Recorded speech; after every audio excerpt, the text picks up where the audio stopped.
Hi and hello everyone. So first, we need you guys to introduce yourself. Tell us your names, your race, and also your age. We'll start with the girl. Hello everyone, my name is Irene and I am 20 years old and I am Malay. Hello everyone, my name is Rubinesh. My age is 20 and I'm an Indian. Thank you. Thank you, guys. And we'll start by asking the first question. For the first question, what is cultural conflict and how do cultural differences cause it? Irene? Uh, I think cultural conflict may happen when people from different cultural backgrounds have different beliefs, communication styles, or norms, and this difference may clash between the two culture. That's all. Okay, thank you. Okay, cultural conflict happens when people from different cultural backgrounds have different beliefs, values, or ways of behaving, and these differences may clash. For example, something that is normal or polite in one culture might be seen as rude or disrespectful in another culture. Okay, I see. Okay. So how can these misunderstandings between cultural values you can lead to conflict between various race? Um, when cultural values are misunderstood, actions may be interpreted negatively, right? For example, I will give an example. Malays often avoid confrontation to maintain the harmony, and someone from other culture that values directness may think this means dishonesty or weakness, while Malays may see direct criticism as offensive. So these two different interpretations can easily lead to conflict. That's Okay, all. thank you.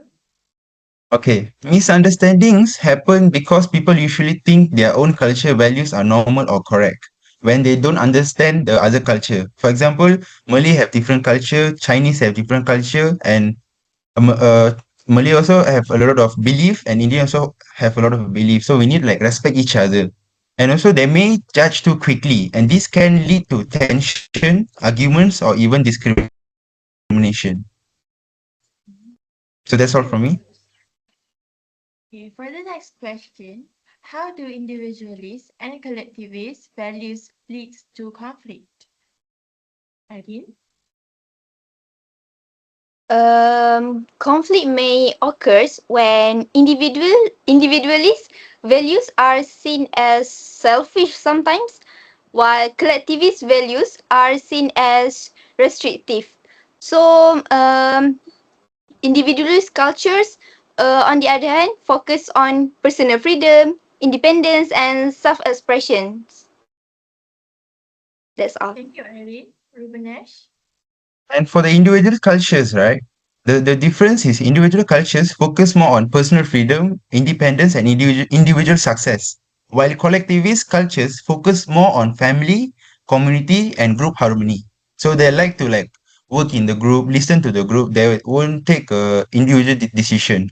While individualists, they like to stand individual without anyone help.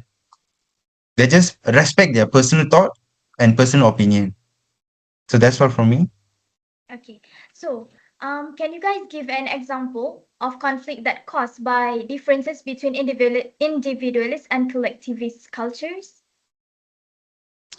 I will start by giving example while doing group assignments, right? For Malay, we may prioritize group decisions and respect each other. And maybe someone from the same group is an individualist, may openly challenge a leader or prioritize personal opinions. So this can cause tensions as the group, eh, the collectivist culture may see this behavior as disrespectful, while the individualists see it as confidence and honesty.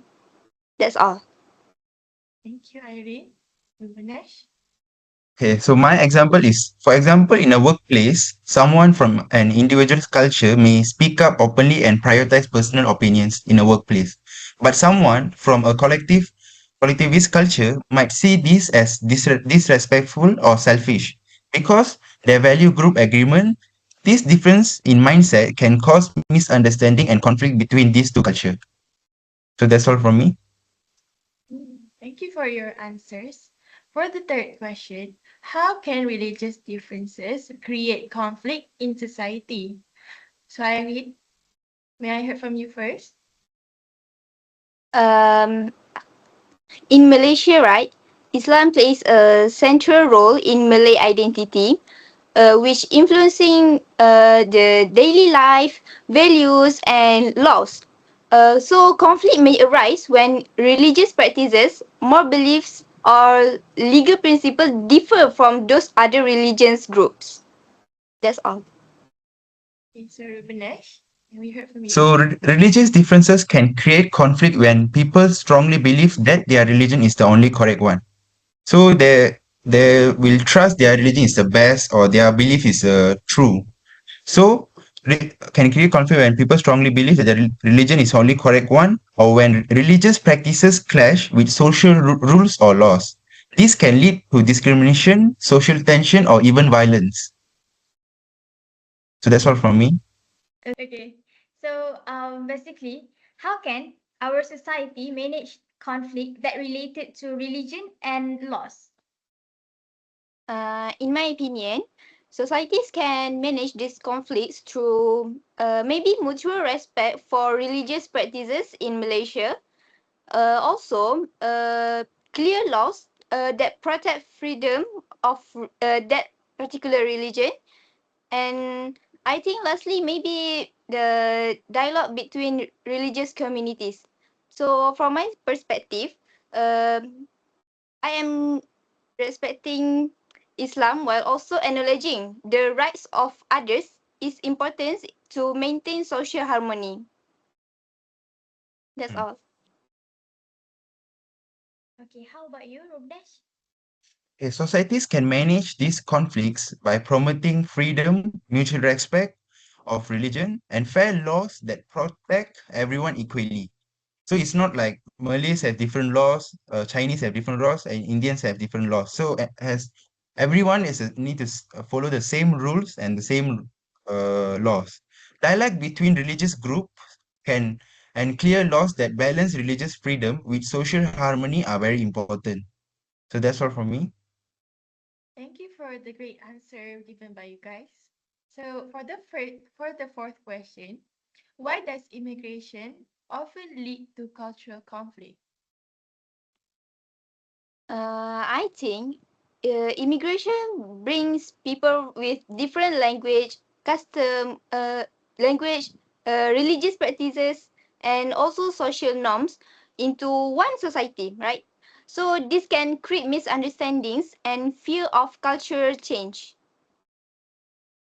That's all. For Rubenesh? Okay, so immigration often leads to cultural conflict because immigrants bring different languages, traditions, and values into a new society. Locals may feel that their culture is being changed or threatened, while immigrants may feel excluded or misunderstood. So that's all from me. Okay, so basically, immigrants and locals, like, they have different view of one thing, right? So, what challenges do immigrants and locals face when they want to adapt to each other's cultures? Yeah, what do you think? I think the challenges that might occur for immigrants and locals while trying to fit in one society is maybe immigrants may struggle to understand local customs such as any Malay norms or politeness of respect for elders, right? Also, I think locals may feel like immigrants do not respect traditional values or social rules. So, I think conflict can be reduced when immigrants make effort to understand local culture and also locals need to show openness and patience for the immigrants to try to adapt to our society. That's all. Rubnesh? Okay, so immigrants face challenges like language barriers, discrimination, and adapting to a new social norms. Locals may struggle to understand new cultures. Without communication and openness, these challenges can create fear and conflict. So these two need to like talk and respect each other so we can avoid fear and conflict. So that's all from me. Thank you for answering the fourth question. So we'll move on to the final question. How do gender roles and equality issues cause cultural clashes? Irene? So for gender roles, equality and cultural clashes, uh, I will give an example of traditional Malay culture often emphasizes distinct roles for men and women, which also influenced by religion and custom, right? So modern views on gender equality may challenge these roles, which may leading to disagreement among the genders. That's all. Thank you, Irene. Can we hear from you, Rubinash? Okay. Gender roles can cause cultural clashes because different cultures have different expectations about how men and women should behave. For example, some cultures expect traditional roles while others support gender equality and share responsibilities. And so that's all from me. Okay, so basically with these differences how can dialogue can help to reduce the conflict that related to gender roles and their expectation toward these two genders, man and woman? Uh, so dialogues may allows the people to explain cultural and religious perspectives. Also, I think maybe try to listen to different views without judgment on the other roles, the other gender. Um, Also, maybe lastly, maybe try to find common ground between tradition and modern values, which also which um develop may from my perspective as a Malay, respectful discussions help society to evolve without rejecting cultural identity. That's all. How about you, Rubnesh? Okay, for me, dialogue is very important thing and it can play a main lead role. Dialogue helps reduce conflict by allowing people to explain their beliefs and listen to others.